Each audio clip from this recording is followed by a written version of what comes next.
আরিয়ান, তুই এখানে কি করছিস? ইনভাইট করেছি বলে আমার শ্বশুর বাড়িতে চলে আসবি, তাও আবার আমার বাসর ঘরে? আরে ম্যাম আপনি? হ্যাঁ আমি। চোখ কি তোর কপালে নাকি? কোন রুমের দিকে কোন রুমে ঢুকতেছিস বুঝতে পারছিস না? এটা বউয়ের রুম, আর এই রুমে আজকে জামাই ছাড়া কারো আসা যাবে না। সরি ম্যাম, বুঝতে পারিনি। আমি এখনই বের হয়ে যাচ্ছি।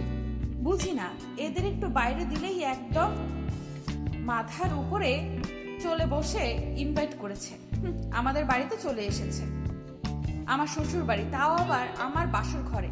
অদ্ভুত, কে জানে আমার জামাইটা কই দিয়ে ঘুরতেছে। এত সময় পার হয়ে গেল, এতক্ষণে রুমে আসেনি। আরিয়ান রুম থেকে বের হয়ে গিয়ে অবাক হয়ে ভাবছে, কি হলো এটা? আমি রুম থেকে কেন বের হয়ে আসলাম? এটা তো আমার বাড়ি, এই রুমটাও তো আমার, বাসর ঘর তো আমার। তাহলে আমার বইয়ের জায়গায় আমার অফিসের ম্যাম কি করতেছে? হতভম্ব হয়ে আরিয়ান কিছুক্ষণ দাঁড়িয়ে ঠান্ডা মাথায় সব কিছু ভাবতেছে। মাথার উপর বেশি প্রেশার না দিয়ে আরিয়ান সোজা আবার তার বাসর ঘরে চলে গেল। ম্যাম মাথা ঠান্ডা করেন, এত রাগান্বিত হবেন না। আমি কি বলি সেটা আগে ঠান্ডা মাথায় শোনেন। মানে আমি বলতে চাচ্ছি, এটা তো আমার রুম। আরিয়ান, বেশি বেশি হয়ে যাচ্ছে কিন্তু। এটা তোমার রুম মানে? তুমি দেখতে পারতেছো না আমি বউ সেজে বসে আছি? বুঝলাম না, তোমার চোখ কোথায় রেখে এসেছো? চোখ খুলে আমাকে দেখো, এটা আমার বাসর ঘর। সবই বুঝলাম, এটা আপনার বাসর ঘর, কিন্তু এই বাড়িটা আমার। ম্যাম বোঝার চেষ্টা করুন। তার মানে তোমার সাথে আমার বিয়ে হয়েছে? আমি তো ওটাই বলার চেষ্টা করতেছি যে আমাদের মধ্যে কোনো একটা মিস আন্ডারস্ট্যান্ডিং হচ্ছে। আরিয়ান আর বিথি দুজনে মাথায় হাত রেখে বসে পড়ল। হাই রে, কি করলাম? মুখ না দেখে বিয়ে করে অবশেষে সে ফেসে গেল। বিথি রেগে গিয়ে আরিয়ানকে একটা ধমক দিল। এই চুপ করো, তুমি ফেসে গেছো, আমি ফেসে গেছি। তোমার তো সোনায় সোহাগা হয়েছে, আমার সাথে বিয়ে হয়েছে। তুমি এটাই চেয়েছিলে না? তুমি আগে থেকেই সবকিছু জানতে, ইচ্ছে করে আমাকে কিছু বলো নাই। বিশ্বাস করেন ম্যাম, আমি কিছু জানতাম না আগে থেকে কার সাথে বিয়ে হচ্ছে। আমি সত্যি জানতাম না। জানলে আমি অবশ্যই আপনাকে জানাইতাম। আর জানাইতাম কি, জানলে আমি কিছুতেই বিয়ে করতাম না। বিয়ে করতে না মানে নিজেকে কি মনে করো, রাজ সাহেব? না, তা বলতে চাইনি। মানে আপনার মতো এত বড় লোক একটা মেয়ে আর এত বড় কোম্পানির মালিক, তার সাথে কি আমার চাই বলেন? তুই এখন আমার সামনে থেকে যা, আমার এখন মেজাজটা খুব গরম হয়ে যাচ্ছে, কি করব বুঝতে পারতেছি না। ম্যাম মাথা ঠান্ডা করেন প্লিজ, উল্টাপাল্টা কিছু করবেন না। উল্টাপাল্টা কিছু করব না মানে? রুমের সব কিছু আমি ভেঙে ফেলবো। না ম্যাডাম, এমন কিছু করবেন না প্লিজ। আমাদের অনেক টাকা পয়সা খরচ হয়েছে, এগুলোর পিছনে বিয়ের অনুষ্ঠান শেষ হয়ে গেলে এসব কিছু আমাদের আবার বুঝিয়ে দিতে হবে। এইগুলো ভাঙবো না তো তোর মাথা ভাঙবো। তাইলে আয়, সব রাগ তোর উপরে ঝাড়ি। মাথা ঠান্ডা করেন প্লিজ, একটা ভুল বোঝাবুঝি হয়ে গেছে, এখন মাথা ঠান্ডা করে কাজ করতে হবে। ভুল বোঝাবুঝি মানে? এইটা কি ছেলে খেলা যে ইচ্ছে হলো খেললাম, ইচ্ছে হলো না খেললাম না? যা হওয়ার তা তো হয়ে গেছে, জীবনটা শেষ। আমি এ বিষয়ে বাবা মার সাথে কথা বলবো, আপনি প্লিজ রেগে যাবেন না। আরিয়ান তার অফিসের ম্যামকে দেখে বড় বড় খুবই ভয় পায়, কারণ সে খুবই ভয়ঙ্কর। আগে একটা মেয়ে, তাই সে যতটা পারতেছে তার ম্যামের মাথা ঠান্ডা করার চেষ্টা করতেছে। বিথি আরিয়ানের গালে একটা চড় মেরে দিল। সরি, তুই কিছু মনে করিস না। হ্যাঁ, আমি তোকে ইচ্ছে করে চর মারি নাই। আমি আসলে কি করব? না না ম্যাডাম, কি মনে করব? কিছু মনে করিনি। আপনার যা মন চাই করুন, আমি কিছু বলবো না। এরপর আমি নিজেও কন্ট্রোলে থাকবো না। কন্ট্রোলে থাকবি না মানে? তুই আবার কি করবি? আমাকে চর মারবি? কি করব সেটা তো পরেই দেখতে পারবেন। শোন, যাই করিস আমার চোখের সামনে থেকে সরে গিয়ে কর। যা, আমার রুমটা বাইরে থেকে বন্ধ করে দে প্লিজ, আমাকে একটু একা থাকতে দে। আরিয়ান রুম তো ঠিকই বন্ধ করলো, কিন্তু বাইরে থেকে নয়, ভিতর থেকে। আর এসে লাইটটা অফ করে দিল। এদিকে বিথি বারবার বলতেছে, কিরে তুই লাইট অফ করলি কেন? বেশি ভালো হবে না কিন্তু, বেশি বারবারই হয়ে যাচ্ছে আরিয়ান। বিথির কোনো কথা না শুনে সোজা গিয়ে বিথিকে জড়িয়ে ধরল। বিথি আরও কিছু বলতে যাবে তখনই আরিয়ান বিথির ঠোঁট নিজের ঠোঁটের ভিতর একদম চাপ দিয়ে ধরল। বিথি কোনো মতে নিজের ঠোঁটটা ছাড়িয়ে চিৎকার করে আরিয়ানকে ঠাস করে একটা চড় মেরে দিল। বেয়াদব ছেলে, কি হচ্ছে এসব ভুলে যাস না, আমি তোর অফিসের ম্যাম। আমার অফিসের ম্যাম, সেটা আমার অফিসে, আমার বাড়িতে নয়। আমার বাড়িতে আপনি আমার বিয়ে করা বউ। তুই কি এখন আমার উপরে জোর করে অধিকার খাটাবি নাকি? জোর করতে আপনি আমাকে বাধ্য করতেছেন। বাধ্য করতেছি মানে? কি করলাম আমি তোকে? এই যে নিজের কন্ট্রোল হারিয়ে আমাকে এভাবে চড় মারলেন, এই জন্যই তো আমি আমার কন্ট্রোল হারিয়ে ফেলেছিলাম। আমার থেকে প্রতিশোধ নিচ্ছিস নাকি তুই? মনে করেন তাই। সারা জীবন তো শুধু আপনারাই অধিকার দেখালেন, এখন আমারটা দেখেন। তুই কি মনে করেছিস এইভাবে জোর জবরদস্তি করে আমার ভালোবাসা পাবি? মোটেও না, শুধু আমার দেহটাই পাবি, আমার মন না। আমি আপনার মন পাওয়ার বৃথা চেষ্টা করবই না, ওটা তো কেউই পায় না। আমি কেন, কোনো পুরুষই পায় না। তুই এত খারাপ আগে জানতাম না তো। হ্যাঁ, পেকে দেখলেন, আপনি আমার বিয়ে করা বউ। আপনার সাথে তো আমি এতটুকু করতেই পারি। দেখ আরিয়ান, বেশি বেশি হয়ে যাচ্ছে কিন্তু। এরপরে কিন্তু বেশি ভালো হবে না বলে দিলাম। লাইট অন কর, যা করেছিস অনেক হয়েছে। আরিয়ান বিথির কোনো কথা না শুনে বিথির থেকে তার শাড়িটা টান দিয়ে খুলে বিছানার উপর ফেলে দিল। এদিকে বিথি অন্ধকারে কিছুই বুঝতে পারতেছে না। সে লাইট অন করার অনেক চেষ্টা করলো, কিন্তু নতুন রুম, নতুন জায়গায় আছে, তেমন কিছু চেনে না। তার মোবাইলটাও সে খুঁজে পাচ্ছিল না। এদিকে আরিয়ান ইচ্ছে মতো তার অধিকার আদায় করে নিল। বিথি বারবার চিৎকার করার চেষ্টা করতেছিল, কিন্তু কোনো মতেই আরিয়ানকে থামাতে পারতেছিল না। অবশেষে বিথি আরিয়ানের কাছে নিজেকে সমর্থন করে দিল। ভেরি গুড ম্যাম, যত তাড়াতাড়ি আপনি আপনার ভালো বুঝতে পারবেন ততই ভালো। যত যাই হোক, দিন শেষে আমি আপনার স্বামী আর আপনি আমার বউ, এটা মাথায় রাখবেন। আরিয়ান, তুই আজ যা করলি কাজটা খুব খারাপ হলো, এর ফল তোকে ভোগ করতে হবে। আপনি যত বেশি চিল্লাপাল্লা করবেন তত আপনার ক্ষতি, কষ্ট আপনার হবে, অন্য কারো না। মানে তুই সব সময় জোর জবরদস্তি করবি আর আমার শরীরের উপর ঝাঁপিয়ে পড়বি? অবশ্যই প্রয়োজনে তাই করতে হবে। ওই যে কথায় আছে না, সোজা আঙ্গুলে যদি ঘি না ওঠে তাহলে আমাকে দেখা করতে হবে। শেষ পর্যন্ত তোর মতো একটা 2 টাকার চাকর কিনা আমার গায়ে হাত দিলি, এই মুখ আমি আর কাকে দেখাবো? যত তাড়াতাড়ি আমাকে স্বামী হিসেবে মেনে নেবেন তত তাড়াতাড়ি আপনার মঙ্গল। আরিয়ান চুপ কর, আমার কিন্তু রাগ উঠতেছে, বেশি ভালো হবে না কিন্তু, তোর মাথা ফাটিয়ে দেব। আচ্ছা, চুপ করলাম। ম্যাম চলেন, ফ্রেশ হয়ে আসি, ঘুমাতে হবে না। ফ্রেশ হব মানে? এই শীতের দিনে আমি কি এখন ওয়াশরুমে গিয়ে ঠান্ডা পানি নাড়াবো নাকি? আপনার শরীর তো এখন নাপাক হয়ে আছে, পবিত্র হতে হবে না। চলেন চলেন। তুই যা, তারপরে আমি যাব। আমি যাওয়ার পরে আপনার আসতে হবে কেন? আমার সাথেই চলেন। তুই গেলে যাব মানে? তুই ফ্রেশ হয়ে বের হ, তারপরে আমি যাব। না, আপনাকে দিয়ে কোনো বিশ্বাস নেই। কে বলতে পারে আমি ওয়াশরুমে গেলে আপনি হয়তো ঘরে আগুন জ্বালিয়ে দিবেন। আরিয়ান, তুই যাবি এখান থেকে নাকি আমি নিজের হাত নিজে কাটবো? বিথির কথা শুনে আরিয়ান একটু অবাক হয়ে গেল। আরিয়ান বুঝতে পারল এই মেয়ের তো মাথায় প্রচুর রাগ, একবার রাগ উঠলে কি না কি করে বসে। এইভাবে আরিয়ান বিথিকে কোলে তুলে নিয়ে ওয়াশরুমে চলে গেল। বিথি বারবার চিৎকার করতেছিল। আরিয়ান কিছু না শুনে নিজের হাতে বিথিকে গোসল করিয়ে দিল। রাত করে এত চিৎকার করতে হয় না, তাইলে বাইরে থেকে লোকে ভাববে আমি মনে হয় আপনাকে একটু বেশি আদর করতেছি।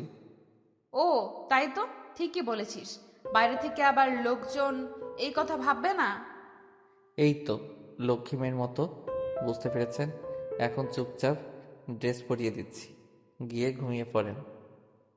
এই এখন শীতকাল, মানুষ শুনবে কি হবে? রুমের সামনে কি তোর মা বাবা কান পেতে আছে নাকি আমার কথা শুনতেছে? এটা যেহেতু বিয়ে বাড়ি, তার মানে অনেক লোকজন আছে। আমার মা বাবাই কেন এখানে আড়ি পাততে আসবে? আরও অনেক মানুষ তো আছে, তারা আসতে পারে। তা ঠিক বলেছিস, তবে একটা কথা শোন, আমাদের মধ্যে যা হওয়ার হলো, এই ঘটনা যেন শুধু তোর আর আমার মধ্যেই থাকে, কেউ যেন না জানে। ম্যাম, ভাবছিলাম আপনি অনেক বুদ্ধিমতী একটা মেয়ে, আপনার মাথায় প্রচুর বুদ্ধি, কিন্তু আমার ধারণা তো সম্পূর্ণ ভুল। ভুল মানে? আমার মাথায় কি বুদ্ধি নাই, তোর এটা মনে হচ্ছে? অবশ্যই, আমার এটা মনে হচ্ছে, কারণ বাসর ঘরের কথা কোনো পাগলই অন্য কারোর সাথে শেয়ার করে। আপনার এটা মনে হয়? কেউ কি কখনো আপনার সাথে শেয়ার করেছে? তাও তো ঠিকই বলেছিস, কেউ তো আমার সাথে কখনো শেয়ার করেনি, তাহলে তুই কেন করবি? জি, আমি যা বলি সব ঠিকই বলি। এটা বাড়িতেও আর অফিসেও। অনেক বকবক করেছিস, এখন সর, আমাকে ঘুমাতে দে, সকালে অফিস আছে। অফিস আছে মানে 7 দিন কোনো অফিস নেই? কারণ আপনি এই বাড়ির বউ, এই বাড়ির কিছু নিয়ম কারণ আছে। কিসের নিয়ম কানুন? আমি কোনো নিয়ম কানুন মানি না। আমার অফিস আছে, আমাকে অফিসে যেতে হবে, ব্যাস। অফিস তো আমারও আছে, আমিও কি যাব? তোর মতো বেয়াদবকে আমি আমার অফিসে রাখবো না। কাল গিয়ে তোর সাসপেন্ড লেটার পাঠিয়ে দেব। তা ঠিকই বলেছেন, অনেক দিন অফিস করলাম, কি লাভ? এখন তো অফিসের বস আমার বউ, আমার অফিস না করলেও চলবে। লিমিট ক্রস করবি না। আপনার যেহেতু অফিস, তাই আপনার বাহাদুরি, এটা ভুলে যাবেন না। বাড়িটা কিন্তু আমার, আর আপনাকে আমার বাড়িতে আসতে হবে। সো আমার বাড়িতে আমার বাহাদুরি চলবে। তোরে থাপড়ায় আমি সোজা করে দিব। একটু আগের কথা মনে নাই? কি হলো? লাথি মেরে তোকে রুমের বাইরে বের করে দিব, আর একবারও যদি এই কথা বলিস। যতবার আপনি রাগান্বিত হয়ে আমার গায়ে হাত তুলবেন, আমিও খুশি হয়ে আপনার উপর ঝাঁপিয়ে পড়ব, কথাটা মনে রাখবেন। তোর কলিজাটাও আমি টান দিয়ে বের করে নিয়ে এসে কুচি কুচি করে কেটে কুত্তা দিয়ে খাওয়াবো। মাথা ঠান্ডা করেন ম্যাম, না হলে আবার গোসল করতে হবে। আরিয়ান, চুপ কর। বিতে রাগান্বিত হয়ে মুখ ঘুরিয়ে বিছানার এক কোণে শুয়ে কান্না করতে শুরু করলো। মনে মনে তার বাবা মাকে অনেক বকাবকি করতেছে। এটা আমার সাথে কি করলো আরিয়ান? অনেকবার তার সাথে কথা বলার চেষ্টা করলো, কিন্তু বিথি কথা বলল না। আরিয়ান বুঝতে পারলো বিথি কান্না করতেছে। আরিয়ান ভাবলো কাজটা করার ঠিক হয়নি তার। অনুমতি ছাড়া এভাবে অনেক লজ্জাবোধ করলো। অনুশোচনায় আর কিছু না বলে চুপচাপ শুয়ে পড়লো। কিছুক্ষণ পর বিথি আরিয়ানকে ডেকে বলল, আরিয়ান, ঘুমাইছিস নাকি? শোন, না না, ঘুমাই নাই, বলেন কি বলবেন। তোর রুমে কোলবালিশ আছে, আমার কোলবালিশ ছাড়া ঘুম হয় না। রাতে কিছুতেই ঘুমাতে পারতেছি না। না ম্যাম, আমার রুমে তো কোলবালিশ নেই, আমি তো কোলবালিশ নিয়ে ঘুমাই না, তাই কোলবালিশও রাখি না রুমে। কোলবালিশ রাখিস না তো কি হয়েছে? আমার এখন কোলবালিশ লাগবে, কোত্থেকে নিয়ে আসবি? নিয়ে আয় যা। সরি ম্যাম, এটা আপনার অফিস নয় যে আপনি যখন যা চাইবেন সাথে সাথে এটা আপনার কাছে পেয়ে যাবেন। এটা আমার বাড়ি। আমি এখন বলেছি কোলবালিশ নাই, তার মানে নাই। আরিয়ান, আমি তোর বাড়ি আছি বলে তুই আমাকে এভাবে অপমান করতে পারিস না। কোলবালিশ নাই তো এত রাতে আমি কোত্থেকে কোলবালিশ নিয়ে আসবো বলেন? তা আমি কি সারা রাত জেগে থাকবো? ঘুমানোটা আমার খুব দরকার, আমার খুবই মাথা ব্যথা করতেছে। শুধু কি মাথা ব্যথাই করতেছে, অন্য কিছু ব্যথা করতেছে না?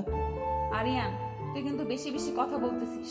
আমি কিন্তু এরপরে কি করে ফেলবো এটা আমি নিজেও জানি না। বিথি এই কথা শুনে আরিয়ান বিথিকে শক্ত করে জড়িয়ে ধরল।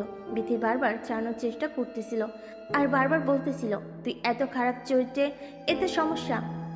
আমি একটা মেয়ে মানুষ বলে আমার দুর্বলতার সুযোগ নিয়ে তুই বারবার আমার সাথে এরকম করতে পারিস না। তুই কিন্তু আমাকে জোর জবরদস্তি করতেছিস। কোনো কথাতে যখন কাজ হচ্ছিল না, ঘাড়ে কামড় দিল আরিয়ান। চিৎকার করে বিথিকে ছেড়ে দিল। বিছানা থেকে লাফতে উঠে বলল, লাইট অন করে দেখালো তার ঘাড় দিয়ে রক্ত বের হচ্ছে। রেগে গিয়ে আরিয়ান, তুই কি মানুষ না ডাইনি?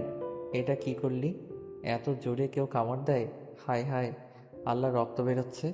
এটা কাকে বিয়ে করলাম আমি? এ তো দেখি একটা আস্ত ডাইনি।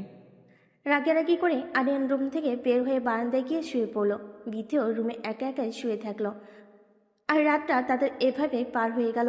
পরের দিন সকালে সকালে ঘুম থেকে উঠে আরিয়ান রুমে এসে দেখলো রুমের দরজা এখনো খোলা হয়নি। রাগান্বিত হয়ে আরিয়ান বিথিকে ডাকতে শুরু করলো। ভিতর থেকে তখন দরজা খুলে দিলে আরিয়ান রাগান্বিত হয়ে বলল, দরজা খুলতে কেউ এত সময় নেয়? রুমের ভিতরে একা একা কি করতেছেন? কি আর করবো, নিজের শোক পালন করতেছিলাম। শোনেন, বাড়িতে অনেক মানুষ, লক্ষ্মী বউয়ের মতো রেডি হয়ে বাইরে যান। আমি তো লক্ষ্মী বউ না, বাইরে যেতে পারবো না। আচ্ছা, রুমেই থাইকেন। অনেক ধন্যবাদ, আমাকে তুই এখন একা ছেড়ে বাইরে যা, এই রুমে আসবি না প্লিজ। মানে কি আমি রুমে আসবো না? তাহলে তোর রুমে তুই থাক আর আমার জন্য আলাদা একটা রুম ঠিক করে দে। আমার বাড়িতে এক্সট্রা কোনো রুম নেই, যেটা আমার রুম ওটাই আপনার রুম, চুপচাপ মানিয়ে নিন। শোন, আমি রেডি হয়ে এখন অফিসে যাব। কাল রাতে বললাম না, কথা কানে যায় নাই, 7 দিন কোনো অফিস হবে না। তুই পারলে আমাকে আটকে দেখা। আপনার সাহস থাকলে আপনি রুম থেকে বের হয়ে তো দেখান। বিথি ওয়াশরুমে গিয়ে অফিসের ড্রেস পরে অফিসে যাওয়ার জন্য বের হতে লাগলো। আরিয়ান রাগান্বিত হয়ে বিথির হাত ধরে টানতে বিছানার উপর ফেলে দিল।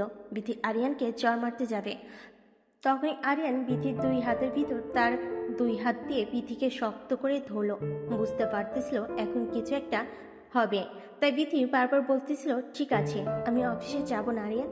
বিথি কোনো কথা না শুনে বিথির শরীর থেকে তার অফিসের ড্রেস টেনে খুলে দিল। বিথি রেগে গিয়ে, আরিয়ান, তোর কতদিনের শখ ছিল আমার শরীরটা ভোগ করার? কোনোদিনই শখ ছিল না। কাল রাত থেকে তো দেখতে পারতেছি কথায় কথায় আমার উপর ঝাঁপিয়ে পড়তেছিস। যেমন কুকুর তেমন মুগুর, কথা না শুনলে এভাবে শায়েস্তা করতে হবে। কি শুয়োরের বাচ্চাকে করবে আমাকে শায়েস্তা? হ্যাঁ, তোর এত পাওয়ার কি নিয়ে শুনি? ওইটা আমি এখন কেটে দিব। কি ঠিক শুনেছিস, তোর ওইটা কেটে দেওয়ার পর দেখবো তোর এত এনার্জি আসে কোথার থেকে। আমার এটা কেটে দিলে আপনার কি হবে? আপনাকে শান্তি দিব কিভাবে? তোকে শাস্তি দিতে কে বলেছে? তোর মতো হারামজাদাকে আমার চোখের সামনে আমি দেখতে চাই না। আরিয়ান বিথির চোখে হাত দিয়ে ধরে বিথির ঠোঁটে কিস করতে লাগলো। বিথির তখন কিছুই করার ছিল না। না সে তার হাত দিয়ে কিছু করতে পারতেছে, আর না সে মুখ দিয়ে কথা বলতে পারতেছে। বেশি ছোটাছুটি করো না, ব্যথা পাবা। ছাড় তো আমাকে, কুত্তার বাচ্চা, তোর ভালো হবে না। আরিয়ান বিথির কোনো কথা না শুনে ইচ্ছে মতো আদর করতে লাগলো, ঠিক রাতের মতো। আরিয়ান দেখতে পেল বিথির ব্যথায় ছটফট করতে করতে কান্না করতেছে। আরিয়ান তখন চুপচাপ ছেড়ে দিল। তখন বিথি বলে উঠল, ছাড়লি কেন? আরও কর, যতক্ষণ পারিস অমানুষের মতো ব্যবহার কর। তুই যে কত ছোট মনের মানুষ এটা তোর ব্যবহারে তুই প্রমাণ করে দিচ্ছিস। আরিয়ান তখন লজ্জা পেল বটে, অনেকটা বেশি ব্যথা দেওয়া হয়ে গেছে। লজ্জা অনুভব করে এসে বিথিকে বলল, বিছানা থেকে উঠে এখন ফ্রেশ হও। কান্না করতে করতে বিথি বলল, আমি এখন গোসল করার মতো অবস্থাতে নেই। তুই যা, সর এখান থেকে, আমাকে একা থাকতে দে প্লিজ। গোসল না করে এভাবে থাকা যাবে না, এখনই বাইরে থেকে সবাই আপনাকে ডাকতে আসবে। আমার কষ্টটা একটু বোঝার চেষ্টা কর, আমি উঠে দাঁড়াতে পারতেছি না। আরিয়ান তার কষ্ট বুঝতে পারল, বুঝতে পেরে তাকে কোলে তুলে নিল। ওয়াশরুমে গিয়ে সুন্দর করে গোসল করিয়ে লাল টুকটুকে একটা শাড়ি পরিয়ে দিল। তারপর রুমে এনে আবার বসিয়ে দিল। তখন বাইরে থেকে আরিয়ানের মা আসলো, এসে বলল, বাহ বৌমা, তোমাকে তো খুবই সুন্দর লাগতেছে। কই তোমার মাঝে বললো তুমি নাকি শাড়ি পরতে পারো না, অনেক সুন্দর করে তো শাড়ি পরেছো। মা, তোমার বৌমা সব দিকেই পারদর্শী। আন্টি শোনেন, আমার মা ঠিকই বলেছেন, শাড়ি পরতে পারি না, আপনার ছেলে পরিয়ে দিয়েছে। আরিয়ান লজ্জা পেয়ে মুখ লুকালো আর মনে মনে বিথিকে গালি দিতে লাগলো। কি বোকাচোদা মেয়েরে, আমি শাড়ি পরিয়ে দিয়েছি এটা আবার আমার মার সামনে বলতেছে? মা আগে বের হোক, তারপরে তোর হচ্ছে। বাবা আরিয়ান, তাড়াতাড়ি নিচে আসো, সবাই তোমাদের জন্য অপেক্ষা করতেছে। ঠিক আছে মা, তুমি যাও, আমি আসতেছি। শোন আরিয়ান, তুই বাইরে গেলে যা, আমি যাব না। রুমে যত থাকবে তত তোমার বিপদ হবে। তুই কতটা জানোয়ার হতে পারিস সেটাও আমি দেখব। নিজের বউকে আদর করা যদি জানোয়ার হয়ে থাকে, তাহলে আমি জানোয়ার। তার বাচ্চা, কিভাবে গালি দিলে তোর লজ্জা হবে? গালি দিয়ে তুমি আমাকে লজ্জা বানাতে পারবে না, বেটার হবে আমাকে ভালোবেসে বোঝালে। ভালোবাসা মাই ফুট, তুই জীবনেও কোনোদিন আমার ভালোবাসা পাবি না। সময় আসুক, দেখা যাবে। চল, তোর মা বাইরে যেতে বলো, দেখি বাইরে আবার কি নাটক হয়। মানুষের সামনে গেলে একটু ভদ্র ভাষায় ভালোভাবে কথা বলো।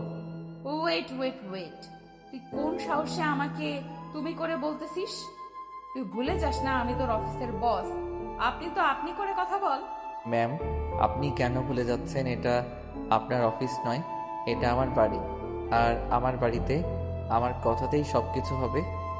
বাড়ির বাহাদুরি তো ঠিক আছে, দেখার সময় আমারও আসবে। সময়ের অপেক্ষা করুন। এখন যাবি? চলো তবে একটা কথা, বাইরে গিয়ে মানুষের সামনে আমাকে তুই তোকারি করবেন না প্লিজ। তো কি বলবো? ওগো শোনো, ওগো কই যাচ্ছ? ও এখানে আসো, কি আশা করতেছিস? এইভাবে কথা বলবো তোর সাথে? ঠিক এভাবেই কথা বলবে। আমার আশা করাটা কি ভুল? অবশ্যই তোর আশা করা ভুল। তুই বামন হয়ে চাঁদে হাত দেওয়ার স্বপ্ন দেখতেছিস। আপনার খুব অহংকার, তাই না? আপনার এই অহংকার আমি একদিন ভেঙে চুরমার করে দেব। আমার অহংকার ভাঙতে হলে এর জন্যই আমার চেয়ে বড় কিছু হয়ে দেখাতে হবে তোকে। দেখাবো ইনশাল্লাহ। কথা শেষ করে তিথি রুম থেকে বের হয়ে নিচে চলে গেল। নিচে আসতে সাজানোটা অনেক সুন্দর ছিল। সবে বিথির অনেক প্রশংসা করতেছিল। আরিয়ানের অনেক ছোট বোন ছিল, তারাও এসে জিজ্ঞেস করতেছিল রাতটা কেমন গেল।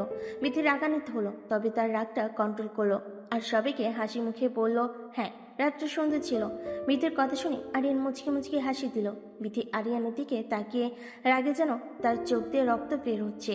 আরিয়ান বিথিকে একটু দূরে ডেকে নিয়ে গিয়ে বলল, থ্যাংক ইউ সো মাচ।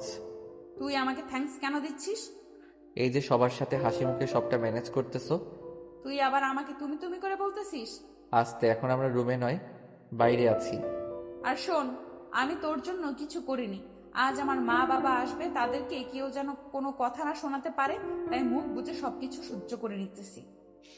সে তুমি যে জন্যই করো, ভালো লাগছে। আমার খুব খিদে পেয়েছে, তোদের বাড়িতে কি একটু খাবার হবে? কেন খাবার হবে না? অবশ্যই খাবার হবে। আরিয়ান তার মাকে গিয়ে বলল, বিথি খিদে পেয়েছে। মাতাকে বলল, বিথিকে নিয়ে রুমে যা, আমি খাবার পাঠিয়ে দিতেছি। আরিয়ান বিথিকে নিয়ে রুমে চলে গেল। একটু পরে আরিয়ানের মা তাদের খাবার দিয়ে আসলো। বিথি তখন তার হাতের দিকে তাকিয়ে দেখলো তার হাত দুটো অনেক ব্যথা। সে হাত দিয়ে খাবার খেতে পারবে না, তাই সে আরিয়ানকে বলল একটা চামচ নিয়ে এসে দিতে। সে হাত দিয়ে খাবার খেতে পারবে না। এটা শুনে আরিয়ান, চামচ লাগবে কেন? আমি আছি না। তুই আসছিস মানে? আমি আছি মানে কি আমি খাইয়ে দেব? আরিয়ান, তুই কিন্তু বাড়াবাড়ি করতেছিস। একটু বোঝার চেষ্টা করো। বাইরে যদি আমি এখন চামচের জন্য যাই, তাহলে সবাই সন্দেহ করবে যে আমাদের মধ্যে সম্পর্কটা হয়তো ভালো নেই। তখন তো তোমার মা বাবাকেই কথা শোনাবে। আরিয়ানের কথা শুনে বিথি আর কোনো কথা না বলে চুপচাপ বসে রইল। আরিয়ান তাকে খাবার মুখে তুলে খাওয়াচ্ছিল। তখনই বিথির মা বাবা তাদের রুমে আসলো। বিথি তার মাকে দেখে দৌড়ে গিয়ে জড়িয়ে ধরল। বিথির বাবা এসে আরিয়ানের হাতে হাত রাখলো আর আরিয়ানকে বলল যে তোমাদের মধ্যে সবকিছু স্বাভাবিক কি আছে? আরিয়ান মনে মনে ভাবছে, স্বাভাবিক নাই। ডাইনি একটা মহিলাকে কলা কৌশলে আমার ঘাড়ে ঝুলিয়ে দিয়েছেন। এখন তো সব কিছু ভুগতেছি আমি। ধীমা বিথিকে জিজ্ঞেস করলো, মা সব কিছু ঠিক আছে তো? কিভাবে সবকিছু ঠিক থাকবে? তোমরা এটা কি করলে আমার সাথে? কি করলাম মানে? কি করলে মানে বুঝতে পারতেছো না? তোমরা জেনে শুনে আমার অফিসের একটা এমপ্লয়ের সাথে আমাকে বিয়ে দিয়ে দিলে। এটা আমাকে জানানোর প্রয়োজন মনে করলে না? ছি ছি, এইভাবে কথা বলতে হয় না। এখনো তোমার স্বামী, এটা ভুলে যেও না। আমি এটা তোমাদের থেকে আশা করিনি মা। মা বাবা যা করে সন্তানের ভালোর জন্যই করে, এটা ভুলে যেও না। এখানে তোমরা আমার কি ভালো দেখলে? এখানে আমার কি ভালো হচ্ছে? এখানে তোমার সবটাই ভালো।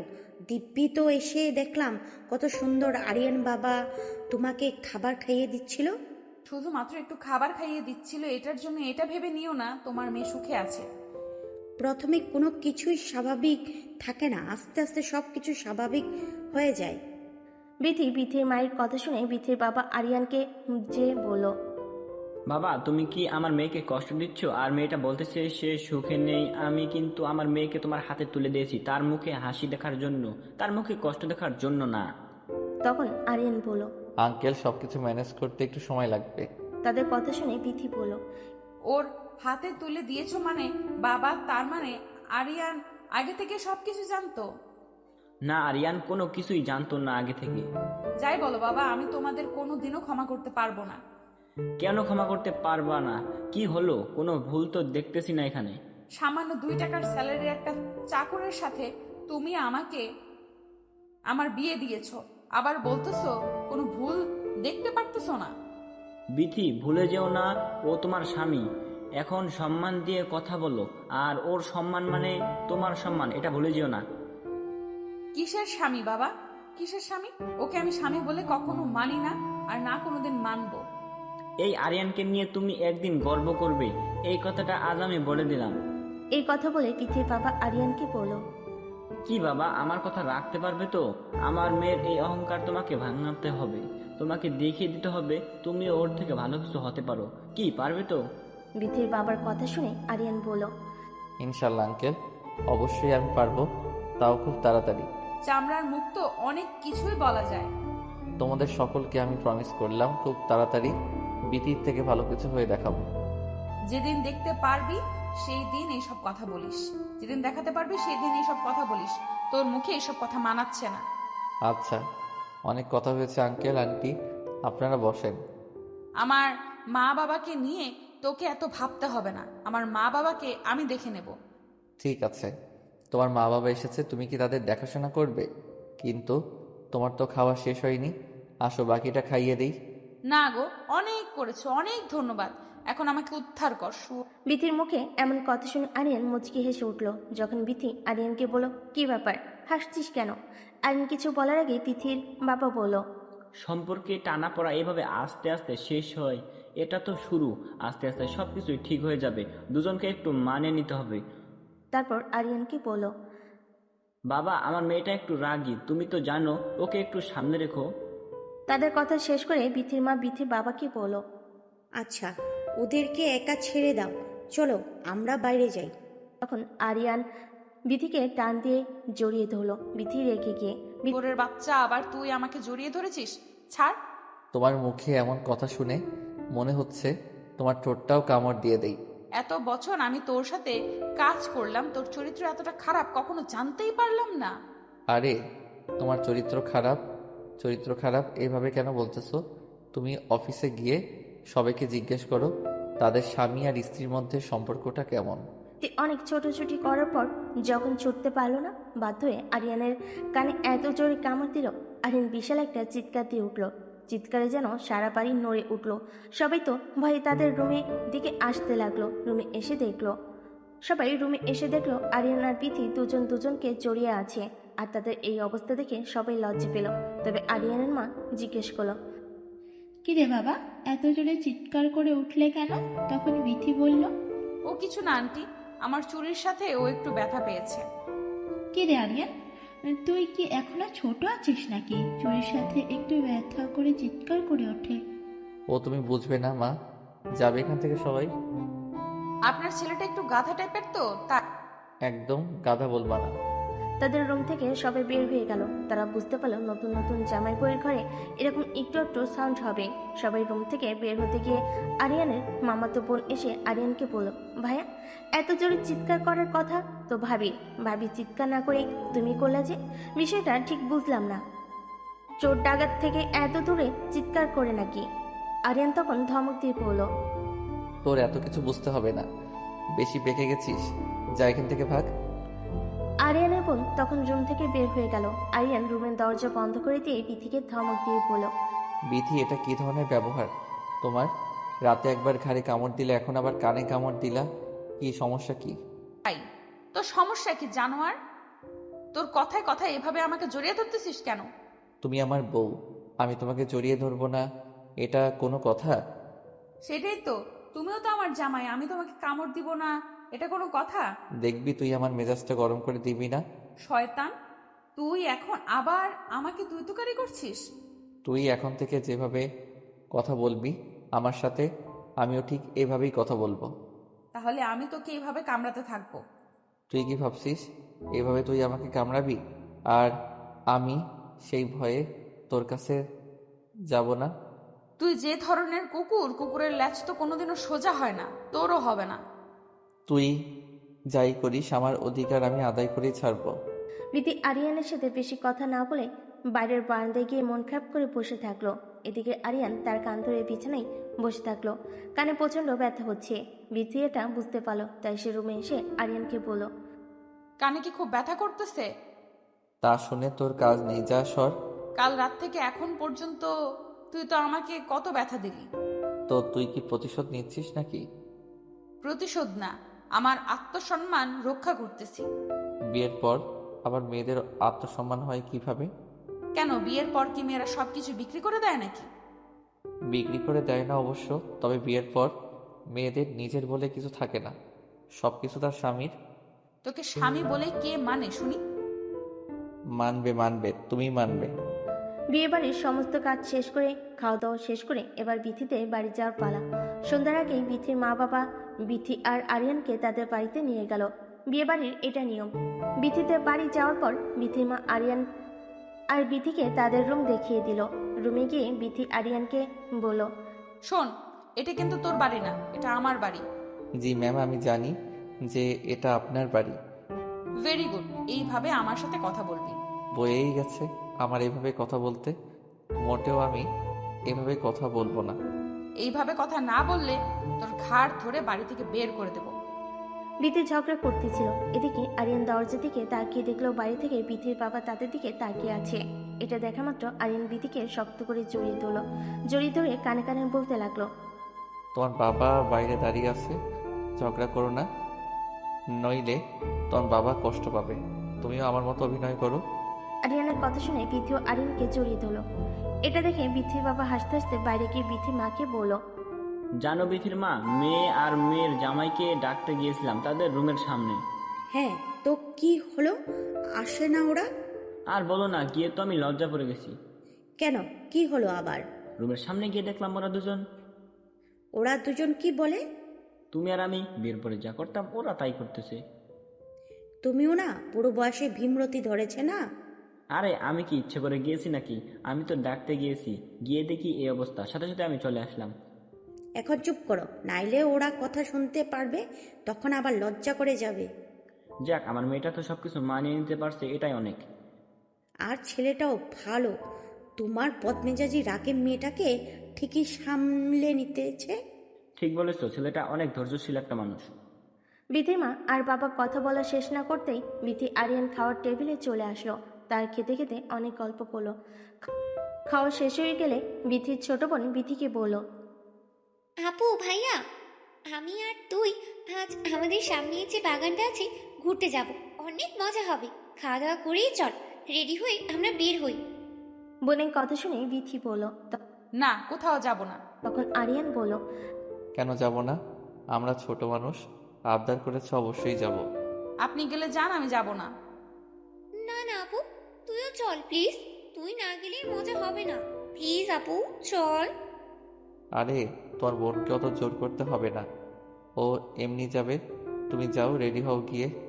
আরিয়ানের মুখে এমন কথা শুনে বিথি আরিয়ানকে রুমে নিয়ে এসে বলল, তুই বেশি পাকনা হয়ে গেছিস, তাই না? তোকে কে এত বাল পাকনা কথা বলতে বলেছে?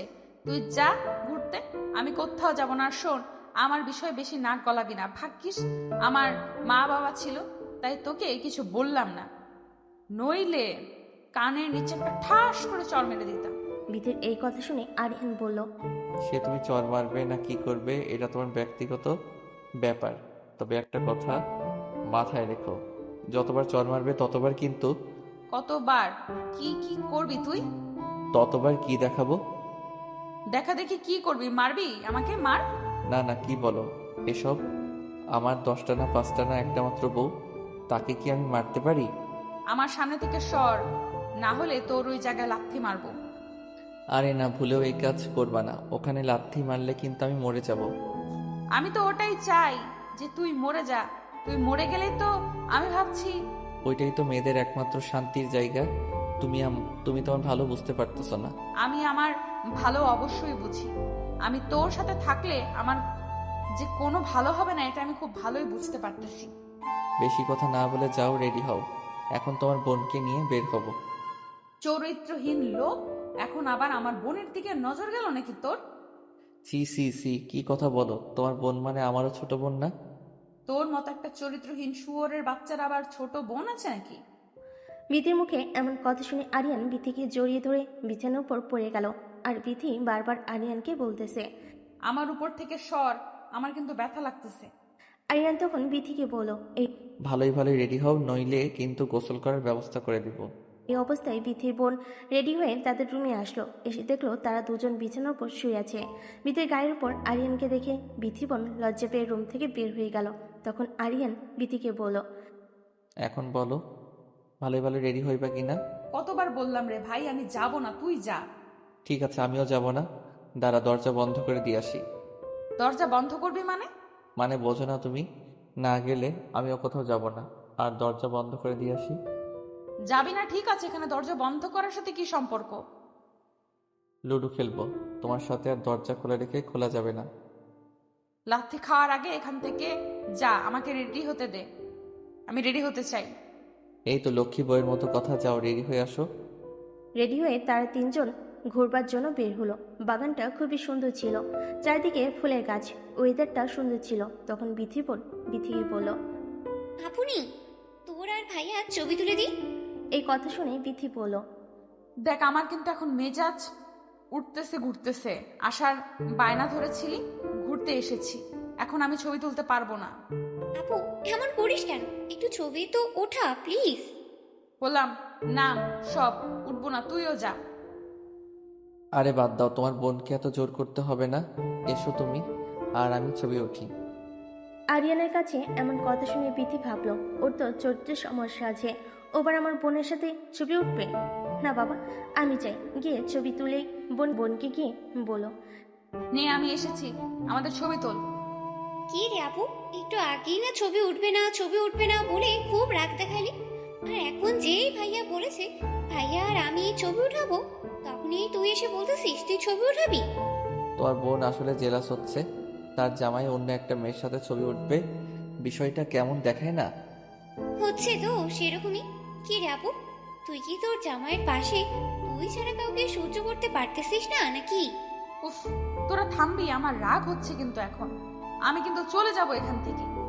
আরে না না না, সরি, আর কেউ আপনার রাগ উঠাবে না। এখন নেন ছবি উঠি। নে তোরা পাশাপাশি দাঁড়া। নে দাঁড়িয়েছি, এখন তোল। এই আবার কেমন দাঁড়ানো, আশেপাশে একটু তাকিয়ে দেখ ওরা কিভাবে ছবি উঠাইতেছে, একে অপরকে জড়িয়ে ধরে হাত ধরে কত সুন্দর সুন্দর করে ছবি উঠতেছে, আর তোরা মাঝখানে আকাশ পাতাল ফাঁকা রেখে দুজন দাঁড়িয়ে আছিস। ঠিকই তো বলেছে ও। তুমি এত দূরে দাঁড়িয়ে আছো কেন? আমার কাছে আসো। একদম আমার কাছে আসার চেষ্টাও করবি না। এটা কি ধরনের অসভ্যতা বিথি? বাইরে বের হয়েও তুমি এরকম ব্যবহার করবে? তুই যদি বেশি বাড়াবাড়ি করিস তাহলে দেখবি আমি কি করে পাবলিক ডেকে নিয়ে এসে তোকে গণধোলাই খাওয়াবো। বুঝলাম না তো, বাড়ি থেকে বের হওয়ার সময়ও দেখলাম দুজন খুব জোরাজোরি করতেছ, বাড়ি থেকে বের হয়ে আবার কি হলো? আসলে তোমার আপু না বাড়ি থেকে বের হতে চাইনি, সারাদিন আমাকে নিয়ে রুমে থাকতে চাইছিল। আমি জোর করে নিয়ে আসলাম, তাই রাগ হয়েছে আর কি। ভাইয়া এই কাজটা কিন্তু তুমি ঠিক করো নাই। আরিয়ান তুই কিন্তু বেশি বেশি বলতেছিস। আরিয়ান বিথির হাত ধরে বিথিকে জড়িয়ে ধরে বিথির বোনকে বলো, নাও এবার ছবি তোলো। বিথির বোন তাদের অনেক সুন্দর সুন্দর কিছু ছবি তুলে দিল। তারপরে তারা একটু ঘোরাঘুরি করে বাড়িতে ফিরে আসলো। বাড়িতে ফিরে আসার পর আরিয়ান বিথির বাবাকে ডেকে বলো, আঙ্কেল বাড়িতেও যাইতে হবে, এবার অফিসে ছুটি নিয়েছিলাম, ছুটিও শেষ, তাহলে আমাদের ব্যবস্থা করেন। হ্যাঁ বাবা, কালকে তোমরা চলে যেও। চলে যাব মানে? আমি কোথাও যাব না বাবা। কোথাও যাবে না মানে? তোমার স্বামীর বাড়ি ওইটাই এখন থেকে তোমার নিজের বাড়ি। ওটা আমার বাড়ি হতে যাবে কেন? এটা আমার নিজের বাড়ি। সরি, এটা তোমার নিজের বাড়ি নয়, এখন থেকে তোমার স্বামীর বাড়ি তোমার নিজের বাড়ি। এ বাড়িতে তোমার কোনো জায়গা নাই। তুমি এত বড় কথা বলতে পারলে বাবা আমাকে? কষ্ট হলেও কথা এটাই সত্যি। তার বাবার এরকম অপমানজনক কথা শুনে বিথি রাগান্বিত হয়ে আরিয়ানের হাত ধরে টানতে টানতে রুমে নিয়ে গেল। রুমে গিয়ে আরিয়ানকে বলল, তাড়াতাড়ি জিনিসপত্র গোছা, তোর বাড়িতে যাবো। এই বাড়িতে আমি আর এক মুহূর্তও থাকবো না। এই কথা শুনে আরিয়ান বলল, আরে তুমি রাগ করতেছো কেন? তোমারই তো বাবা। আরিয়ান মেজাজটা গরম করিস না। তুই যাবি কিনা যাবি না? যাবো না কেন? অবশ্যই যাব। চলো রেডি হও। রেডি হয়ে তারা বিথির বাড়ি থেকে আরিয়ানের বাড়িতে আসলো। আরিয়ানের বাড়িতে আসার পর আরিয়ানের মা আরিয়ানকে জিজ্ঞেস করলো, কি রে বাবা, এত তাড়াতাড়ি চলে আসলি যে, কোনো সমস্যা হয়েছে কি? না না, কোনো সমস্যা হয়নি। তোমার বৌমা নাকি এই বাড়িতে থাকতে ইচ্ছে করতেছে না। কি বলিস বাবা, বাবার বাড়িতে গেছে আর থাকতে ইচ্ছে করতেছে না কেন? ওই বাড়িতে আমার সাথে সময় কাটাতে পারতেছে না তো ঠিক মতো, তাই। ও আচ্ছা, বুঝতে পেরেছি। আচ্ছা বাবা, রুমে যা। রুমে গিয়ে বিথি রেগে আরিয়ানকে বলল, তোর মায়ের কাছে মিথ্যে বললি কেন? তোর সাথে আমি সময় কাটানোর জন্য ও বাড়িতে চলে আসলাম। আরিয়ান তখন বলল, এই কথা না বলে কি বলতাম যে তুমি ঝামেলা করে চলে এসেছো? তোমার মাথার ভিতরে দেখি কিছুই নেই, গোবর আছে শুধু, বলদ একটা। শোন, আমি ঘুমাইলাম, কাল সকাল থেকে অফিস আছে। ঘুমাও, আমি ফ্রেশ হয়ে আসতেছি, আমিও ঘুমাবো। তুইও ঘুমাবি মানে? চুপচাপ নিচে ঘুমা। আরে না, নিচে আমার ঘুম ধরে না। না তাহলে তুই উপরে থাক, আমি নিচে ঘুমাচ্ছি। না, তোমাকে নিচে ঘুমাতে হবে না, থাক, আমি ঘুমাবো না। বিথি বিছানার উপরে আর আরিয়ান নিচে শুয়ে পড়ল। লাইট অফ করে দিল তারা। দুজনে ঘুমিয়ে পড়েছে। হঠাৎ করে বিথির চিৎকার দিয়ে উঠল। চিৎকার শুনে আরিয়ান, কি ব্যাপার, এত চিৎকার করে উঠেছো কেন? আগে লাইট অন কর তাড়াতাড়ি। কি হয়েছে এবার বলো। কিরে, ঘুমের ঘোরে হঠাৎই আমার মনে হলো যেন আমার গায়ের উপর দিয়ে কিছু একটা বিড়বিড় করতেছে। আমি নিচে ঘুমাচ্ছি, আমার গায়ের উপর দিয়ে কিছু বের করতেছে না। তুই উপরে ঘুমাইছো আর তোমার গায়ের উপর দিয়ে বের করতেছে আজাইরা কথাবার্তা রাত করে। বিশ্বাস করা মিথ্যা কথা বলতেছি না। বুঝলাম মিথ্যা বলতেছো না, কিন্তু কই কিছুই তো আমি দেখতে পারতেছি না। হ্যাঁ এখানেই ছিল, চলে গেছে হয়তো। হ্যাঁ, ভালোই হয়েছে, এখন যাও ঘুমাও। লাইট অফ করিস না, অনই থাক আজ। আচ্ছা, অফ করলাম না, এবার ঘুমাও। আরিয়ান নিচে গিয়ে ঘুমিয়ে পড়ল। একটু পরে বিথি দেখলো বিছানার উপর আরশোলা হাঁটতেছে। এটা দেখার সাথে সাথে বিথি চিৎকার দিয়ে লাফ দিয়ে নিচে নেমে আরিয়ানকে শক্ত করে জড়িয়ে ধরল। আরিয়ান ভয় পেয়ে বলে উঠল, আরে কি হয়েছে, এভাবে নিজে থেকে আমাকে জড়িয়ে ধরছো যে? আমার বিছানার উপর আরশোলা। কোথায় আরশোলা দেখি? কই, এখানে তো কিছুই নেই। এইখানেই ছিল, বিশ্বাস কর, আমি নিজের চোখে দেখলাম, এখান থেকে হাঁটাহাঁটি করতেছে। শুধু তুমি দেখলে হবে, আমাকে তো দেখতে হবে। কই দেখছি, আমাকে দেখাও। সত্যি তো, এখানেই তো ছিল, কই গেল? এমনি বললেই তো হয়, তোমাকে ছাড়া আমার ঘুম ধরতেছে না, আমাকে জড়িয়ে ধরতে ইচ্ছে করতেছে। তা না বলে এত বাহানা করতে হবে কেন? শোন, আমার তোকে জড়িয়ে ধরার কোনো ইচ্ছে নেই, কিন্তু সত্যি এখানে আসলে ছিল। আচ্ছা, এখন তো নেই, এখন যাও ঘুমাও, আমাকে ঘুমাতে দাও। না, আমি আর ওখানে ঘুমাবো না, আমি এখানেই ঘুমাবো। আচ্ছা, তুমি এখানে ঘুমাও, তাহলে আমি উপরে গেলাম। উপরে যাইবা মানে? উপরে যেতে হবে না, তুই আমার সাথে ঘুমা। সত্যি আমি তোর সাথে ঘুমাবো? হ্যাঁ, ঘুমাও আগা, শুধু ঘুমাবি, ঘুমাতে বলছি, এর মানে এই নয় যে তুই উল্টাপাল্টা কিছু একটা করবি। আরে না, কি যে বলো, কি করব? আসলে দেখে আমার খুব ভয় লাগে। আচ্ছা, এখন তো আমি আছি, আসলে দেখলে মেরে ফেলবো নি, তুমি ঘুমাও। শোন, তুই ঘুমাস না প্লিজ, আগে আমি ঘুমাই, তুই জেগে থাক। মানে কি, তুমি ঘুমাইবা আর আমি জেগে জেগে তোমাকে পাহারা দিব? এত রাতে এমন করিস না প্লিজ, আগে আমি ঘুমাই। আল্লাহ, কি মুসিবতে পড়লাম। ঠিক আছে, ঘুমাও, জেগে আছি। আরিয়ানকে জাগিয়ে রেখে বিথি ঘুমিয়ে পড়ল। ঘুমন্ত বিথিকে দেখতে এত সুন্দর লাগতেছে। আরিয়ান মুগ্ধ হয়ে বিথির দিকে তাকিয়ে আছে। তাকিয়ে থাকতে থাকতে হঠাৎ লাইটটা অফ করে দিয়ে আরিয়ান বিথির ঘাড়ে তার মাথাটা রাখলো। বিথির হাতের ভিতর তার হাতটা দিল। বিথির গলায় নিচ দিয়ে আরিয়ান তার ঠোঁটের আলতো পরশ দিল। বিথি বুঝতে পারলো আরিয়ান তার শরীরে স্পর্শ করতেছে। বুঝতে পেরেও সেও কিছু বলতে পারতেছিল না। আরিয়ান আস্তে আস্তে বিথির সারা শরীর কিস করলো। বিথির তখন ঘুম ভেঙে গেল। আরিয়ানকে জিজ্ঞেস করলো, আরিয়ান, কি করছো এটা? তোমার না আমাকে পাহারা দেওয়ার কথা? পাহারাই তো দিচ্ছি তোমাকে। এটা কেমন পাহারা দেওয়া? তো কাছে এসেছো কেন তুমি? তুমি এতটা বেশি সুন্দর, তোমার দিকে তাকিয়ে থাকতে নিজেকে আর কন্ট্রোল করতে পারলাম না। তুমি কি আমাকে ভালোবাসো? খুব বেশি ভালোবাসি। তাহলে আসো, আমার আরো কাছে আসো। আরিয়ান বিথির আরও অনেকটা বেশি কাছে গেল। সারা রাত্রি তাকে অনেক আদর করলো। দুজন মিলে অনেক এনজয় করলো। সকালে ঘুম থেকে উঠে বিথি দেখলো তার শরীরে কোনো জামা কাপড় নেই। আরিয়ানের গায়েও কোনো জামা কাপড় নেই। অগোছালো হয়ে আছে রুমটা। বিথি দেখে অবাক হয়ে গেল। এটা কি হয়েছে রাতে? কি হয়েছে আমার সাথে? এসব ভেবে সে অনেক কান্না করতে শুরু করলো। তখন আরিয়ান জেগে গিয়ে বিথিকে জিজ্ঞেস করলো, কি ব্যাপার বিথি, সকাল সকাল এভাবে কান্না করতেছো কেন? কান্না করবো না মানে? তুই কি করছিস রাতে আমার সাথে? কই, কি করেছি? কিছুই তো করিনি। কিছু করিসনি? তাহলে আমার শরীরের জামা কাপড় কোথায় গেল? আর তুই এইভাবে আমাকে জড়িয়ে ধরে আছিস কেন? আরে মনে নেই তোমার? আগে তুমি আমাকে কাছে টানলে, তাই তো আমি তোমার কাছে গেলাম। দেখো, একদমই মিথ্যা অপবাদ দিবে না আমাকে। আমি কখনোই তোমাকে আমার কাছে টানি নাই। টেনেছো?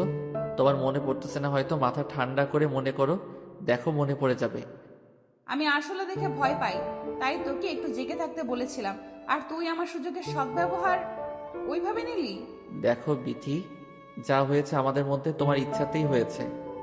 ও, এখন আমার ইচ্ছেতে হয়েছে না? বুঝেছি, এখন তোমার মাথা ঠিক নেই, তাই তুমি এসব উল্টাপাল্টা কথা বলতেছো। যা, উঠে ফ্রেশ হও, আমাদের আজ অফিসে যেতে হবে। বিথি বিছানা থেকে উঠে গোসল করে ফ্রেশ হয়ে অফিস ড্রেস পরে রেডি হলো। আরিয়ান রেডি হলো। তারা দুজনেই সকালে নাস্তা করে অফিসে যাওয়ার জন্য বের হলো। অফিসে যাওয়ার পর সবাই বিথি আরিয়ানকে কনগ্রাচুলেশন জানালো। তাদের বিয়ের জন্য সবাই আরিয়ানকে বলতেছিল কায়দা করে অফিসে বসকে বিয়ে করে বউ বানিয়েছে আলী। সবার মুখে এমন কথা শুনে বিথির প্রচুর রাগ হচ্ছিল। রাগান্বিত হয়ে তার চেয়ারে গিয়ে বসলো। বসে বসে ভাবতেছিল কিভাবে আরিয়ানকে শাস্তি দেওয়া যায়, কিভাবে সাহায্য করা যায়। ভাবতে ভাবতে বিথি আরিয়ানকে ডেকে পাঠালো। কি ডেকেছো আমাকে? শুয়োরের বাচ্চা, তুই কাকে নাম ধরে ডাকিস আর আমাকে তুমি তুমি করে বলতেছিস যে? সাহস তো তোর কম না? বিথি, অফিসে অনেক মানুষজন আছে, তাদের সামনে তুমি এ কি ব্যবহার করতেছো? এটা তোর বাড়ি নয়, এটা আমার অফিস। অফিসে আমাকে সবাই যেভাবে সম্মান দেয় তুইও ঠিক সেভাবে সম্মান দিবি। বিথি, এই কথাটা তুমি আমাকে ভালোভাবে বলতে পারতে। এভাবে ডাক ছেড়ে সবার মধ্যে বলার কিছু ছিল না। কেন, তোর লজ্জা হচ্ছে নাকি? 2 টাকার ফকিন্নির বাচ্চা অফিসে আসলে এরকম কথা হজম করতেই হবে। ম্যাম, আপনি কিন্তু বেশি বেশি বলতেছেন। ঠিক এইভাবে গলা নিচু করে আমার সাথে কথা বলবে। আচ্ছা ম্যাম, আর কিছু কি বলবেন নাকি আমি এখন যাব? যাবে মানে? তোকে কি যেতে বলেছি? যা, আমার জন্য চা নিয়ে আয়। আমি চা করব কেন? চা করার কি মানুষ নেই অফিসে? হাজার হলেও তুই আমার সম্পর্কে স্বামী হোস না। আজ থেকে তোকে আমি আমার পার্সোনাল অ্যাসিস্ট্যান্ট বানালাম। সরি ম্যাম, আমি আমার যোগ্যতায় এই চাকরি পেয়েছি, আপনার পার্সোনাল অ্যাসিস্ট্যান্ট হওয়ার জন্য নয়। বেয়াদব, তুই আবার মুখে মুখে কথা বলিস। ম্যাম, আপনি যাই বলেন, আমি আপনার পার্সোনাল অ্যাসিস্ট্যান্ট হব না। আরিয়ানের এমন কথা শুনে বিথি অফিসের সবার সামনে আরিয়ানে গেলে ঠাস করে একটা চড় মেরে দিল। আরিয়ান অবাক হয়ে গেল বিথির এরকম আচরণ দেখে। তখন বিথি আরিয়ানের মুখের উপর সাসপেন্ড লেটার ছুঁড়ে দিল। অফিসের সবাই তখন লেটারটা হাতে তুলে নিয়ে পড়ল। বিথি, অফিস থেকে আমি চলে যাচ্ছি আজ, আর সবার সামনে একটা প্রতিজ্ঞা করে গেলাম, তোর এই অহংকার আমি একদিন ভেঙে চুরে ছাই করে দেব। হ্যাঁ, যা যা, চেনা আছে। বেশি কথা না বলে কাজ করে দেখা। তবে যেটা করলেন আপনি, এটা ঠিক করলেন না, এজন্য আপনাকে পস্তাতে হবে। কি পস্তাতে হবে শুনি? তোর বাড়ির ভয় দেখাচ্ছিস যে তোর বাড়িতে গেলে তুই আবার আমার সাথে কুত্তার মতো ব্যবহার করবি? আমি কখনোই আপনার সাথে কুত্তার মতো ব্যবহার করি নাই, জাস্ট আমার ভালোবাসাটা বোঝাতে চাইছি। আমাদের যে সম্পর্ক, এটা বোঝাতে চাইছি। কিসের আমাদের সম্পর্ক? আমাদের কোনো সম্পর্ক নেই। তুই টাকার লোভে আমাকে বিয়ে করেছিস। আপনার মতো কুৎসিত মন মানসিকতার একটা মেয়েকে আমি টাকার লগে কোনোদিনও বিয়ে করতাম না। যদি আমি একটু জানতে পারতাম যে আমার বিয়েটা আপনার সাথে, আমি কখনোই বিয়ে করতাম না। মুখে এসব কথা বলাই যায়। আমার দুয়ারে একদিন আপনাকে আসতেই হবে, এই কথাটা আগে বলে গেলাম। এই কথা বলে আরিয়ান অফিস থেকে বের হয়ে গেল। তখন অফিসের আর সকল মেম্বার বিথিকে বলতে লাগলো, ম্যাম যা করলেন ঠিক করলেন না। কাজটা আরিয়ান খুব ভালো করে করে, ছেলেটাও খুব মেধাবী, তাকে এভাবে বের করে দেওয়া আপনার উচিত হয়নি। রেগে গিয়ে বিথি বলে, আমি কি করব না করব তোদের কাছ থেকে শিখতে হবে। তখন সবাই বলো, ম্যাম আপনার পারিবারিক সমস্যা অফিস পর্যন্ত নিয়ে আসার কোনো দরকার ছিল না। এতে করে অফিসের পরিবেশ নষ্ট হচ্ছে। আপনি অফিসে বস, আপনাকে দেখে সবাই শিখতেছে। বিথি কারোর সাথে কোনো কথা না বলে অফিস থেকে বের হয়ে তার বাবার বাড়িতে চলে যায়। বিথির মা তাকে দেখে জিজ্ঞেস করে, কিরে মা, এই অবস্থায় কোত্থেকে আসছিস? জামাই কই? আমার জামাই মরছে মা, ওর খবর আমার কাছে নেই। আমার মেজাজটা এমনি ভালো নাই, রুমে যাব। এভাবে কেন কথা বলতেছিস? কি হয়েছে? জানোয়ারকে আমি আমার অফিস থেকে বের করে দিয়েছি। এটা তুই কি করেছিস? এটা তোর বাবা শুনলে খুব রাগ করবে। আমার যেটা ভালো মনে হয়েছে আমি সেটাই করেছি। এটা কে কি মনে করলো না করলো তাতে আমার কিছুই যায় আসে না। আচ্ছা, ঠান্ডা মাথা কর, যা রুমে গিয়ে ফ্রেশ হয়ে ড্রেস চেঞ্জ করে নিচে আয়, খাবার দাবার কর আগে, তারপর কথা হবে। খাবো না মা, পরে খাবো, আমি একটু একা থাকবো। মাসুল, মাথা ঠান্ডা করে রুমে গিয়ে আরিয়ানকে ফোন দিয়ে শুনো কোথায়। আমি পারবো না মা, তোমার ইচ্ছা হয় তুমি ফোন করো। এই কথা বলে বিথির রুমে চলে গেল। বিথির মায়ের তখন খুব টেনশন হচ্ছিল, তাই সে আরিয়ানের কাছে ফোন দিল। অনেকবার ফোন দিল, কিন্তু আরিয়ান ফোন রিসিভ করলো না। আড়াল থেকে বিথি সব কিছু দেখতেছিল আর এটা শোনার চেষ্টা করতেছিল। আর এটা শোনার চেষ্টা করতেছিল যে আরিয়ান কোথায় গেল। ফোন ধরলো না, খুবই টেনশন হচ্ছিল। তারপর বিথি রুমে গিয়ে ফোনটা হাতে নিয়ে আরিয়ানের এক বন্ধুর কাছে ফোন দিয়ে বিথি বলল, হ্যালো, আসসালামু আলাইকুম। আসসালামু আলাইকুম। ভাবি, কি অবস্থা, কেমন আছেন? জি আলহামদুলিল্লাহ ভাইয়া, ভালো আছি। হঠাৎ করে ফোন দিলেন যে, কিছু হয়েছে কি? সব ঠিক আছে? অনেকক্ষণ হয়ে গেল আরিয়ান ফোন ধরতেছে না। ও, এই কথা। কোনো সমস্যা নেই, আমি এখনই ফোন দিয়ে জানাচ্ছি ও কোথায় আছে। আচ্ছা ভাইয়া, আর প্লিজ ওকে বলবেন যেন যেখানেই থাকুক, যে কেউ ফোন দিলে যেন ফোনটা রিসিভ করে, আর সাবধানে থাকতে বলবেন। ভাবি, কিছু মনে না করলে একটা কথা বলবো। জি, কিছু মনে করব না, বলেন। আপনাদের মধ্যে কি কিছু হয়েছে নাকি? এভাবে কেন কথা বলতেছেন? হ্যাঁ, ওই একটু ঝামেলা হয়েছে পার্সোনাল। আচ্ছা ভাবি, টেনশন করবেন না, আমি আপনাকে জানাচ্ছি। থ্যাংক ইউ ভাইয়া। এই বলে বিথি ফোন কেটে দিল। খুবই টেনশন করতেছিল আরিয়ান কই গেল না গেল। ভাবতে ভাবতে তার মাথায় হঠাৎ করে একটা বুদ্ধি আসলো। আরিয়ান তো বাড়িতে যাইতে পারে, তাই সে দেরি না করে আরিয়ানের বাবার কাছে ফোন দিল। আরিয়ানের বাবা কল রিসিভ করে বলল, আঙ্কেল আসসালামু আলাইকুম। হেমা, বলো, অনেকক্ষণ হয়ে গেল। তোমার দুইজনই তো অফিস থেকে আসতেছে না? আজ অফিসে কি অনেক বেশি কাজ করছো? কেন আঙ্কেল, আপনার ছেলে বাসায় যায়নি? না তো, কেন? ও কি আগে বের হয়ে এসেছে তোমাকে রেখে? কি বদমাস ছেলেটা, কোনো রকমের বিবেক নেই। নতুন বউকে কেউ একা রেখে চলে আসে? কোনো সমস্যা নেই আঙ্কেল, ও তো অনেকক্ষণ আগেই বের হয়ে গেছে। ফোনটা বন্ধ, তাই ভাবলাম আপনাকে ফোন দিয়ে জানি ও কোথায় আছে। ও কি বলো, ফোনটা বন্ধ করে রেখেছে কেন? কাণ্ডজ্ঞান নেই ছেলেটার। আঙ্কেল, আমি আসলে বাড়িতে এসেছি। বাড়িতে গিয়েছে মানে? অফিসের কাজ শেষ করে বাড়িতে এসেছি। মা, তোমাদের মধ্যে আবার কিছু হয়েছে নাকি? আমাকে বলো। শোনেন আঙ্কেল, আপনার কাছ থেকে কিছু লুকাবো না। আপনার ছেলেকে আমি সাসপেন্ড করে দিয়েছি। কি বলো এটা বৌমা? তুমি এটা কি করেছো? কাজটা কিন্তু ঠিক করো নাই। আপনার ছেলের অনেক বেশি অহংকার, তার অহংকার আমি গুড়িয়ে দিয়েছি। সে আমাকে চ্যালেঞ্জ করেছে, সে নাকি আমার থেকে বড় কিছু হয়ে দেখাবে। তাই বলে তুমি এভাবে সাসপেন্ড করে দিবা? আমি বাধ্য হয়েছি। কে জানে রাগের মাথায় ছেলেটা কই গেল। আচ্ছা, তুমি ফোন রাখো, আমি আরিয়ানের খোঁজ করি। এই বলে আরিয়ানের বাবা ফোন কেটে দিল। বিথির সাথে আর বেশি কথা বলল না। তারা সবাই মিলে আরিয়ানকে বহুবার ফোন দিল। আরিয়ান ফোন রিসিভ করলো না, ফোন সুইচ অফ করলো। আরিয়ানের বাবা সকল আত্মীয় স্বজন বন্ধু বান্ধব সবাই কাছে ফোন দিল, কিন্তু কোনোভাবে আরিয়ানের খবর পাওয়া গেল না। বিথিও অনেকভাবে আরিয়ানের খবর নেওয়ার চেষ্টা করলো, কিন্তু কোনোভাবেই কোনো খবর মিলল না। এভাবে কেটে গেল 2 বছর। 2 বছর পর আরিয়ান বাড়িতে এসে বাড়ির দরজার কলিং বেল বাজালে আরিয়ানের মা দরজা খুলে আরিয়ানকে দেখে হামা করে কেঁদে উঠল। ছেলেকে জড়িয়ে ধরে বলল, এই 2টা বছর কই ছিলি বাবা?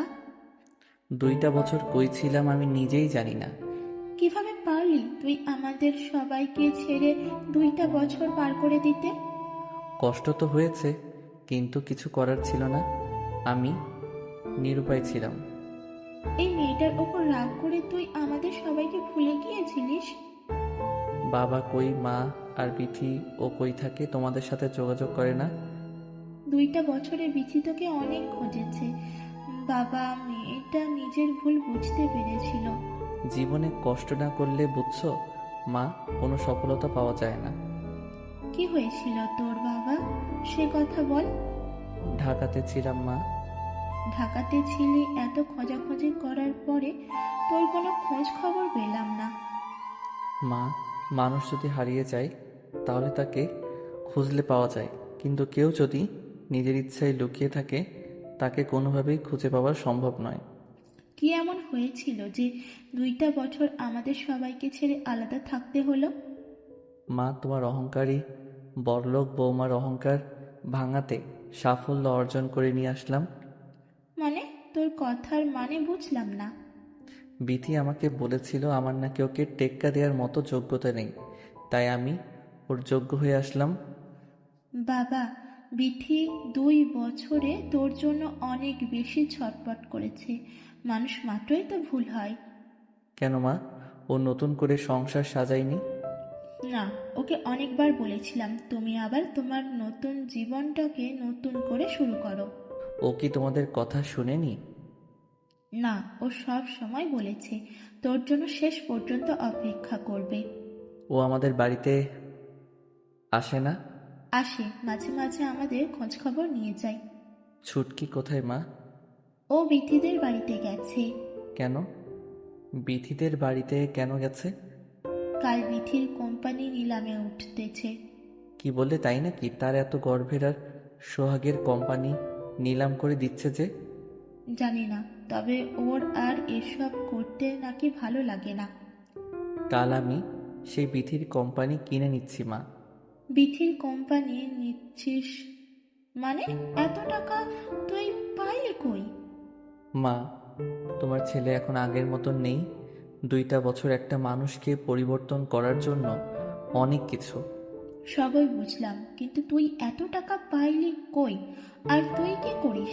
মা, তোমার ছেলে এখন ঢাকার সবচেয়ে বিখ্যাত RS কোম্পানির বস। তোমার ছেলের আন্ডারে এখন বিথির মতো 5-10টা কোম্পানি থাকে। বাবা, আজ তোর জন্য গর্বে আমার বুকটা ফুলে উঠল। মা, দোয়া করো অহংকার এই মেয়েটার মুখের উপর যেন উচিত জবাব দিতে পারি। না বাবা, ওই মেয়েটা অনেক কিছু সহ্য করেছে এই 2 বছরে। ও চাইলে কিন্তু অন্য একটা ছেলের হাত ধরে চলে যেতে পারত, কিন্তু চায়নি। তোর জন্য অপেক্ষা করেছে। সে নিজের ভুল বুঝতে পেরেছে। তোর আবার ওকে নতুন করে কাছে টেনে নেওয়া উচিত।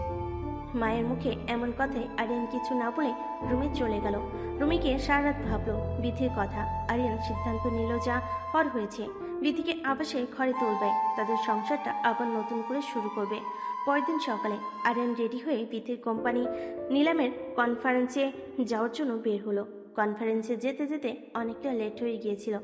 অনুষ্ঠানের ভিতর ঢোকার পরে আরিয়ান দেখলো সমস্ত লোকজন এসে বসে পড়েছে, তার জন্য সবাই অপেক্ষা করতেছে। তার আসাতে লেট হয়েছে। হাজার হাজার মানুষের মধ্যে বিথি আরিয়ানকে দেখে বলল, তুমি এতদিন কই ছিলে জানো? তোমাকে কত খুঁজেছি। কেন আমাকে খুঁজবে কেন? তোমার জীবন থেকে তো চলেই গিয়েছিলাম। জীবনটা আবার নতুন করে সাজিয়েছ নিশ্চয়ই। না, ওই শরীরে যে একবার টাচ করেছে, এই শরীরে অন্য কোনো পুরুষ আর কখনো টাচ করতে পারবে না। অহংকার ভেঙেছে তাইলে তোমার? তোমাকে হারানোর পর জীবনের মূল্য বুঝতে পারলাম। তোমাকে টেক্কা দেওয়ার জন্য জীবনের 2টা বছর লড়াই করলাম, এত তাড়াতাড়ি হার মেনে নিলে? আমার ভুল হয়ে গেছে, প্লিজ আমাকে ক্ষমা করে দিও। তোমার কাছে টেনে নাও। 2 বছরে মানুষের এত পরিবর্তন? তাদের কথা শেষ না হতেই বিথি সমস্ত লোকের মাঝে আরিয়ানকে জড়িয়ে ধরলো। জড়িয়ে ধরে ফুপিয়ে ফুপিয়ে কান্না করতে শুরু করলো। বুঝতে পেরে তাকে বুকে টেনে নিল। তারপর আরিয়ান বিথিকে জিজ্ঞেস করলো, হঠাৎ করে কোম্পানি নিলামে তোলার সিদ্ধান্ত নিলে যে? এর একমাত্র কারণ তোমাকে খুঁজে বের করা। তোমার কথার মানে বুঝলাম না। 2টা বছর তোমাকে অনেক খুঁজেছি, কোনোভাবে যখন তোমার খোঁজ মিলল না, তখন আমি এই সিদ্ধান্ত নিলাম। জানলে কিভাবে যে অনুষ্ঠানে আমি আসব? কারণ আমি এইভাবেই অনুষ্ঠানটা আয়োজন করেছিলাম, যেন দেশের আনাচে কানাচে সব জায়গায় এটা ছড়িয়ে পড়ে যে আমার কোম্পানি নিলামে উঠতেছে। এখনো কি এই সিদ্ধান্তই থাকবে নাকি সিদ্ধান্ত চেঞ্জ করবে? সিদ্ধান্ত আমার এটাই থাকবে, আমি কোম্পানি নিলাম করে দিব। চাইলে কিন্তু তুমি কন্টিনিউ করতে পারো। চাই না আমি কন্টিনিউ করতে। আমি সব কিছু ছেড়ে এখন তোমার বউ হয়ে সংসার করতে চাই। চলো অনুষ্ঠান শুরু করি। তার অনুষ্ঠান শুরু করলো। সবচেয়ে বেশি দাম দিয়ে আরিয়ান বিথির কোম্পানিকে নিল। অনুষ্ঠান শেষ করে আরিয়ান বিথিকে বলল, বিথি, তুমি বাড়ি চলে যাও। বাড়ি চলে যাব মানে? তোমার সাথে নিয়ে যাবে না? না। না মানে তুমি আমাকে ক্ষমা করে দাওনি? বেশি কথা বাড়িও না তো, যেটা বলছি সেটা করো। বাড়ি চলে যাও। আরিয়ান প্লিজ, তোমার সাথে সংসার করব জন্য আমি সব কিছু শেষ করে দিলাম। এমন করো না, আমাকে লাস্ট বারের মতো একটা সুযোগ দাও। কান্নাকাটি করতে হবে না, তুমি বাড়ি চলে যাও। আমি তোমার বাড়ি থেকে গিয়ে তোমাকে নিয়ে আসব। আমি আর একটা মুহূর্তও তোমাকে ছাড়া থাকতে চাই না। আমি এখনই যাব তোমার সাথে বাড়ি। না, তোমাকে আবার নতুন বউ সাজিয়ে আমি আমার বাড়িতে নিয়ে আসব। আমাদের নতুন জীবন শুরু করব, আবার নতুনভাবে। সত্যি বলতেছো? 3 সত্যি। কবে যাবে তাইলে? আজকে বাসায় যাই, মা বাবার সাথে কথা বলি, তারপরে তোমাকে জানাবো। বেশি লেট করো না প্লিজ, তোমার অপেক্ষায় থাকবো। অনেক দিন তো ছিলে আমাকে ছাড়া একা, আর তো কিছুদিন। এত অধৈর্য হচ্ছ কেন? জানি না এই 2 বছর আমি তোমাকে ছাড়া কিভাবে থেকেছি। তোমার সাথে কাটানো সময়গুলো আমাকে ঘুমাতে দেয়নি। এই জন্য আমি একটা সেকেন্ডও তোমাকে ছাড়া থাকতে পারতেছি না। বেশি সময় নেব না, তাহলে তোমাকে নিয়ে আসবো। আরিয়ানের কথা শুনে বিথি রাস্তার মধ্যে আরিয়ানকে জড়িয়ে ধরলো শক্ত করে। আরিয়ান বলতেছে, আরে কি করো, এটা রাস্তার লোকজন দেখতেছে। লোকজন তো কি হয়েছে, লোকজন তো দেখবেই। মানা করো না প্লিজ।